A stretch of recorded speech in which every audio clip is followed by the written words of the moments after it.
Hey guys, well, I finished reading Akira Volume 2 by Katsuhiro Otomo.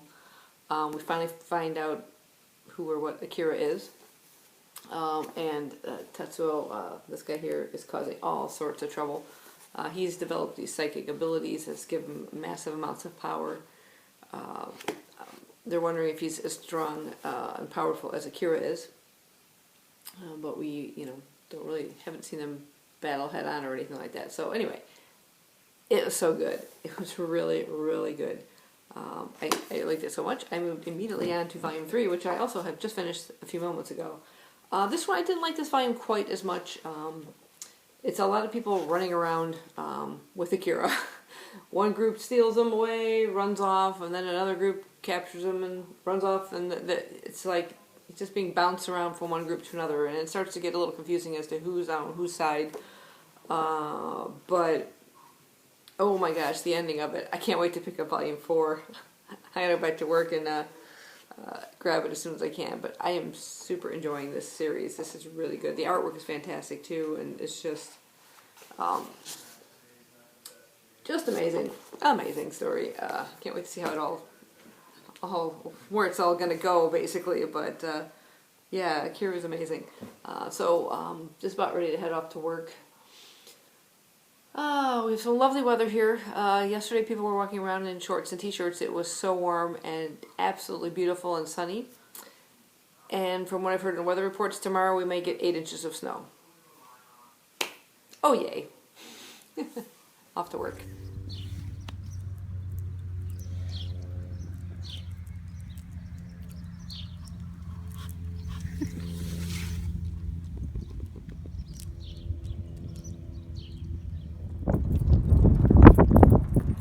Hey, wait for me.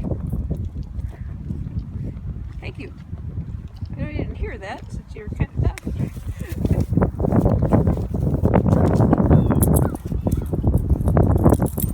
Good girl. Yep, 17 years young.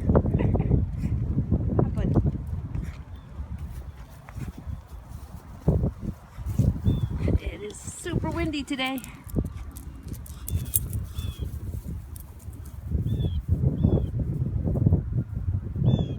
All the snow's gone. Hopefully for good.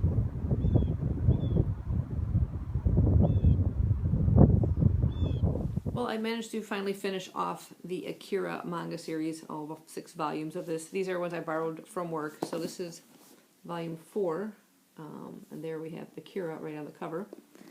And volume 5, that's Tetsuo. And then we have volume 6. It is an amazing series.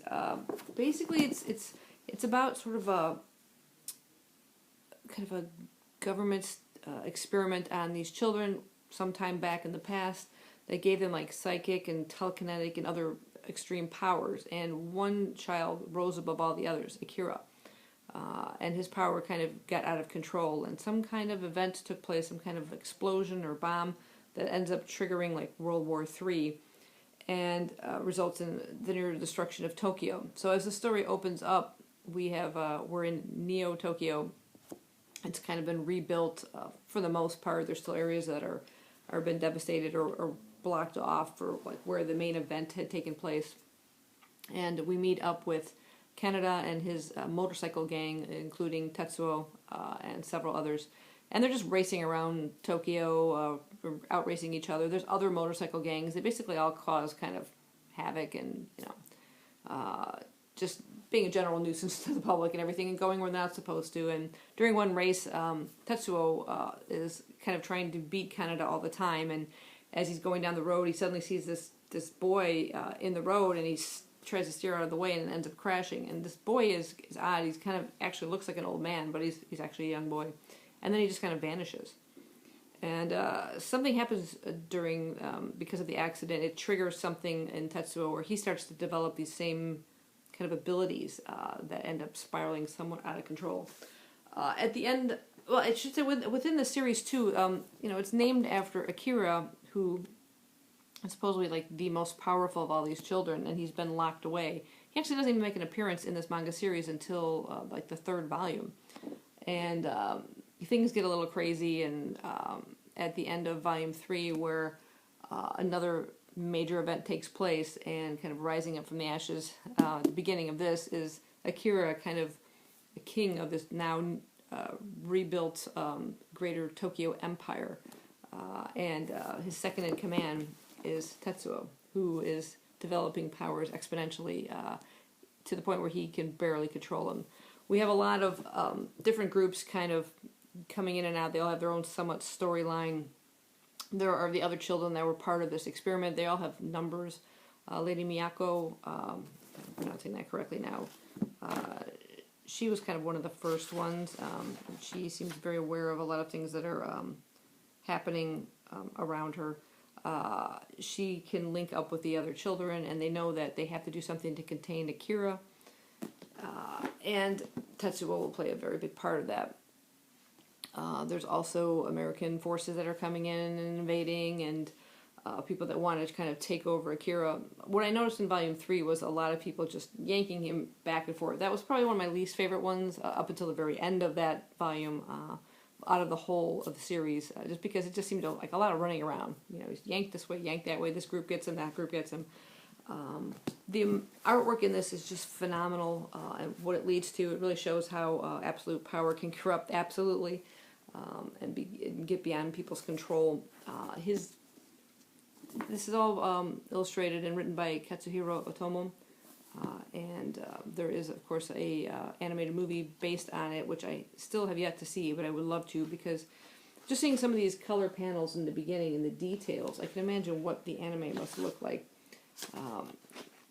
Katsuhiro is phenomenal when it comes to the details, particularly in the architecture of the drawings. You see in the beginning of a series with the kind of the rebuilt Tokyo, but as things are kind of events are happening again, there's like near destruction of the city again, and you see that in a lot of these panels. I think there's particularly at the end here, just the sheer devastation. His illustrations are amazing. There's another image of that. The scope of it just seems almost more than can be contained within this, manga series. I want to see it on a big screen. The characters are so well developed in lots of detail, and there's lots of very strong female characters within it, which I really enjoyed, like Kei, who ends up kind of working in along with Kaneda. There's Lady Miyako. There's another kind of Chiyoko. She's this kind of brute of a woman who ends up kind of coming to the aid of everyone. Here she is. Wielding all sorts of weapons and taking on everybody. So lots of... Oh, actually, she's right on the back there. So, really strong characters. Just the imagery of it, the story is just fantastic. I've got to see this series. If you have not yet read this or seen it, I highly recommend tackling Akira. It may seem daunting when there's 6 volumes like this, but you'll find yourself flying through it. I mean, I could get through this just a couple days. One volume, not even more than an hour or two. It's not jam-packed with dialogue. I mean, our main character himself only speaks probably 5 lines throughout the entire series, which is kind of odd. But yeah, there's not a lot of dialogue in it. Here's some more just amazing detail in the city and the architecture. But yeah, I highly recommend it. It's just really, really enjoyable and exciting and everything. Another book I really enjoyed that I finished recently was Volume 4 of Derek Landy's Skulduggery Pleasant series. This is Dark Days. This one opens up with our main character, Skulduggery, kind of trapped in a parallel dimension. He's trapped there by the Faceless Ones, where he's being tortured, and his young assistant, Valkyrie Kane, is trying to find some way to save him, how to get him out of that. And this is a really great series as well. It's geared for 9 and over, so definitely would appeal to fans of Harry Potter, but I think this just has much more interesting characters almost. I am just fascinated by him alone.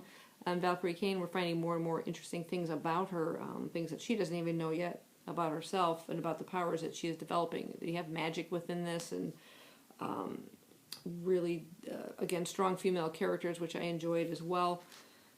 And just really interesting stories. There's lots of humor also in the dialogue with Skulduggery and Valkyrie Kane, and some of the other characters. You have, like I said, various magic abilities, teleportation, really thoroughly drawn out antagonists to our main characters, and I just really, really enjoy this one. So I highly recommend this one. This is Dark Days, and again, this is the books get kind of progressively larger, but you can see it's pretty spaced. So you're going to find yourself flying through these fairly quickly, and I thoroughly enjoy this one. I can't wait to get to the next one when I get a break at the end of, I think, March.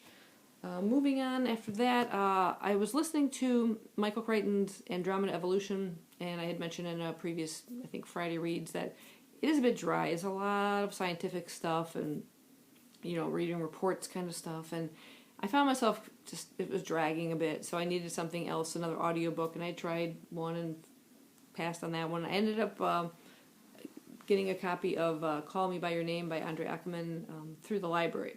So I listened to that one, and this would be probably an unpopular opinion on BookTube here, but I really didn't like it. It's about a gay relationship between Elio and Oliver. Oliver comes to stay at Elio's villa to kind of assist his father, who's a professor, with research and stuff like that. And I don't mind the idea of a gay relationship. Elio's much younger than Oliver. Again, that didn't bother me. I think what really bothered me is Elio's kind of obsessive, almost, psychotic infatuation with Oliver, to the point it got a little creepy for me. Seemed to almost start too soon. I didn't feel like that slow kind of, I might have feelings for this person kind of thing. It was just instantly like possessive and obsessive, and it bothered me. The point where he's sneaking into Oliver's room and rubbing his bathing suit all over his face, and then being disappointed that he didn't find any like pubic hair, ew. And I won't even get into the peach scene. That was just disgusting. And nothing says love, like watching your lover poop. There's just situations like that. I'm like, what, really? And then it dragged. I just couldn't get into it. I didn't have any interest in the characters. I didn't care less about them if they got together, if they didn't get together. It's a brief kind of romance that just lasts somewhat the summer while he's there studying, and working with Elio's father. But again, I didn't really care about the characters. I didn't like them. The whole storyline kind of grossed me out. I can really appreciate a decent romance. N.R. Walker had Upside Down, which was a gay relationship that develops between two characters that are also asexual. But I love that book. It was one of my favorite books of last year. I love the humor in it. I loved watching this relationship develop between the characters. But Call Me By Your Name, it just creeped me out. I didn't like the characters or the way the story progressed, and he just seemed instantly like almost jealous of Oliver lots of times by perceived relations he thinks he's having with like other women around, and like his imagination's like going into overdrive. I don't know.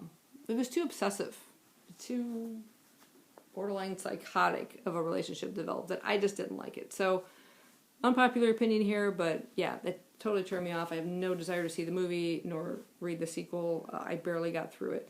Let's put an end to that. Moving on into terms of what I'm reading for March, it is March of the Mammoth. And for that, I had chosen to read Duck's Newbury Port. This is by Lucy Ellman. It's massive. It's well categorized as a mammoth. Let's see, there's a bit of a glossary back here. So it's at least 988 pages. So anything over 800 qualifies. I've only just started it. This is something I probably will not finish through March. It's just the ramblings of an Ohio housewife as she contemplates her 4 kids, husbands, cats, and chickens. So it's just like her subconscious kind of ramblings within the pages of this, and she goes from one thing to another, and I don't mind that, but I gotta tell you, within the first 12 pages, the term "the fact that" is how they kind of keep jumping from one subject to the next. The fact that this, the fact that that, the fact that that, the fact that that. I'm hoping that'll eventually just kind of fade into the background, or I won't even notice it as much. I don't mind just kind of you know, an unconscious mind, you know, raveling on the pages here, but does it need to be broken down with that same term over and over again? See how I get along with that. I don't know. I'm also reading The Way We Live Now by Anthony Trollope. This is part of Steve Donohue's Read Along for March. And we're doing Lonely Trollops throughout the year, meaning standalones, not part of a series. He had originally planned a different one and then decided to switch to this one because it also qualifies as a mammoth. So this is, let's see, getting past February. It's just making it over. My copy is, before the notes, 825 pages. And I'm only on page 39, but just past chapter 5. Apparently I'm supposed to have already finished 20 chapters for a March read-along on March 1st. Didn't know we were starting the week before March. I thought we were starting the week of March, but I should know better by now. Anyway, I'm just going to read you the synopsis of this one. It's considered by contemporary critics to be Trollope's greatest novel. The Way We Live Now is a satire of the literary world of the 19th century London and a bold indictment of the new power of speculative finance in English life. The story concerns Augustus Melmotte, a French swindler and scoundrel, and his daughter, to whom Felix Carberry, adored son of authoress Lady Carberry, is induced to propose marriage for the sake of securing a fortune.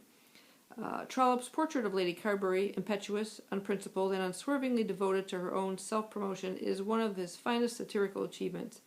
In his kaleidoscopic depiction of a society on the verge of moral bankruptcy, Trollope gives us a life as it was lived more than 100 years ago, while speaking eloquently to some of the governing obsessions of our own age. I already have dislike for Felix Carberry. Like most of these young men in these stories back then, who have kind of inherited their father's wealth after the passing, and little seems to go to the women of the family, including the spouse, and they become dependent on the eldest son, and yet they're spendthrifts. They don't feel the need to pay their bills or live within their means and draw whatever little money that their mother has, or the females in the family. They draw money from them, and they think that they have to put on live a specific lifestyle. They must have horses. They must go hunting. So yeah, he's already sponging off his mom, who has little as it is, and who's kind of turning to writing to kind of make a living. So yeah, I have a strong dislike for Felix already. But yeah, I'm enjoying it. Like I said, I've only just started it, so I've got some catching up to do. And then, not that I'll have very much time for a break in between, but I do have another book that I borrowed from work that I kind of want to finish off, and it's another manga, so it'll be really quick. This is Shibuya Goldfish, Volume 1. Hiromi Aoi, I'm not sure how to pronounce that last name exactly, but it is a horror manga. I'll just read the back to you. High schooler Hajime Tsukiyoda went to Shibuya that day, hoping only to find inspiration for his next film. He never expected to find himself smack dab in the middle of a real-life horror movie. Without warning, schools of massive goldfish descend upon the crowded streets, and the mystified onlookers' confusion quickly turns to terror as the fish begin to feed. From their tentative shelter, Hajime and a handful of survivors await a rescue that seems more and more unlikely as the days and hours tick by. Meanwhile, all around them, the bloody feeding frenzy rages. So yeah, attacking goldfish. Descending from the air somehow. How are they breathing? I don't know. Oh yeah, there's the attacking goldfish. But yeah, that cover alone, I was like, I gotta read this and see what this is all about. So that's what I'm currently reading then, these two massive mammoths and a manga. I'm also kind of listening to this one on audio as well, so just to kind of keep it moving along. I've kind of temporarily set aside Michael Crichton's Andromeda Evolution. There's enough of a real-life plague going on these days to then to have to read about one or listen to one on audio. But I needed a break from it. Like I said, it's just very dry, very slow-moving, and I give it a break for now. So I'm going to wrap this one up here and get off to work, because I do have to leave pretty soon. So I will see you in my next video. Take care. This is a thoroughly overgrown Skippy in desperate need of a haircut. So this is the before pictures. You'll see her shortly after when she goes tomorrow morning. Finally, that's Skip. Yeah. Look how long your hair is, buddy. Fuzzy Skippy. Are you fuzzy Skippy?